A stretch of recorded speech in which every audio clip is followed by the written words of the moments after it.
our bow waves. Vous voyez là? Ouais, vous avez Pas pas vraiment. Hein. Si, si, il y a une seule. Là.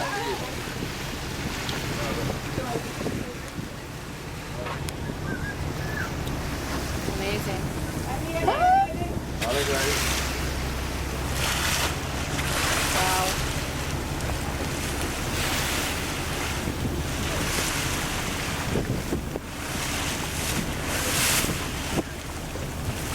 They like to play with birds, don't they?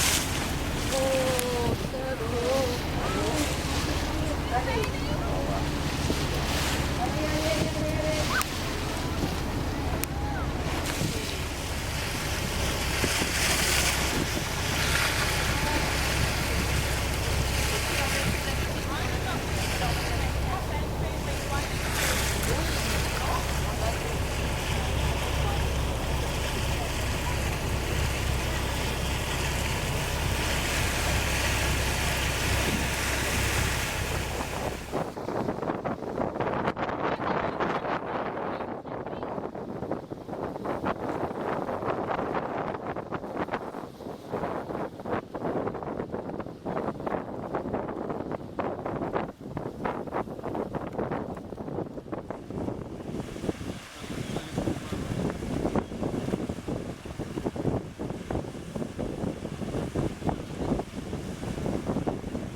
Now over the years the lake level has risen and fallen, starting to rise in 2003, reaching its peak in 2005, where it's about a metre below where we're standing today. Now the colours changed over the years from aqua blue, maroon red, shades of white and grey, depending on the minerals and also the depth of the lake at the time. Now just to give an idea of what you're looking at down in there, when you look down into the back, you'll see a crater that's formed, and inside that crater looks like some spikes or rocky spikes coming out. That's actually a lava dome which formed in 2012, shortly after an eruption that occurred out here.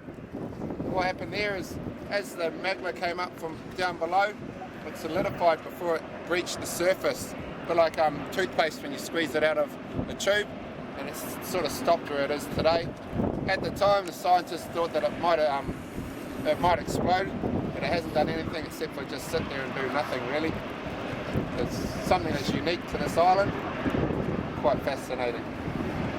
But the lake temperature has also changed over the years from around about 35 degrees Celsius as high as about 75 degrees Celsius. Currently sitting around 59 degrees Celsius. Also the acidity is quite interesting, the scale ranging from 0 being acidic up to 14 being alkaline, and neutral being 7. This is off that scale at negative 0.6 being the lowest reading. So about 50 times worse than battery acid and only good for disposing of bodies.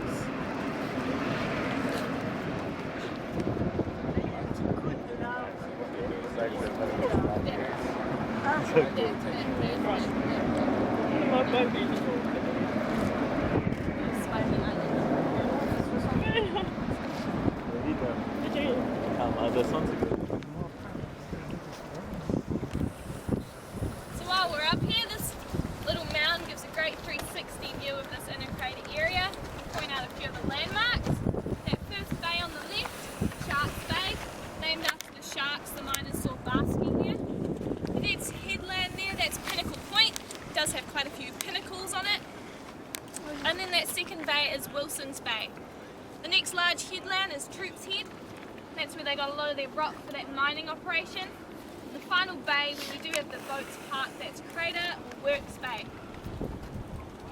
Across there, that is the highest point on the island, Mount Gisborne, 321 metres from sea level.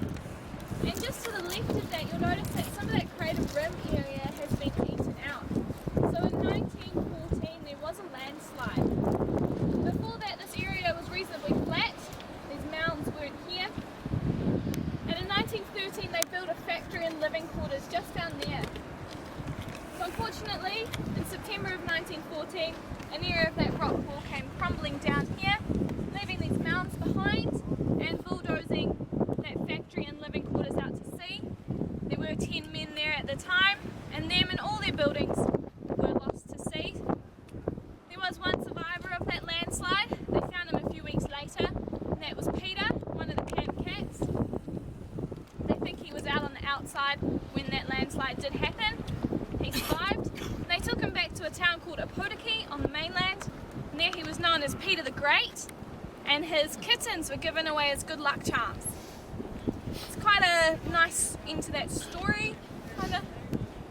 So in 1923, when the miners came back the last time, they built their factory there. You can see the remains of that.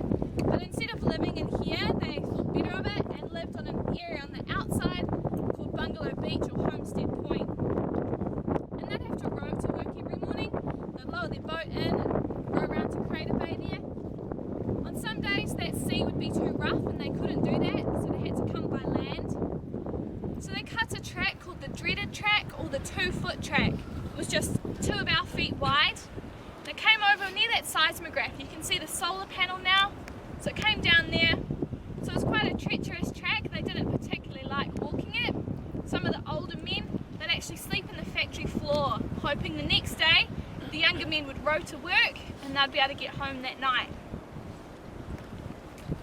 So from here we're going to make our way to some streams. There are 2 streams that constantly flow on the island. One comes from Federal Own that we visited earlier, and the other comes further around by the crater and is fed by that geyser there as well. So these streams are pretty cool. You can dip your fingers in, feel the temperature. They are different. You can also have a bit of a taste of your fingers. It's not every day you get to drink volcanic juice. You can let us know what you think it tastes like. Just watch your steps as you come down, it's a bit crumbly.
Viens voir, viens voir.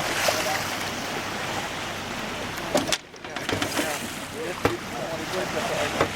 Regarde.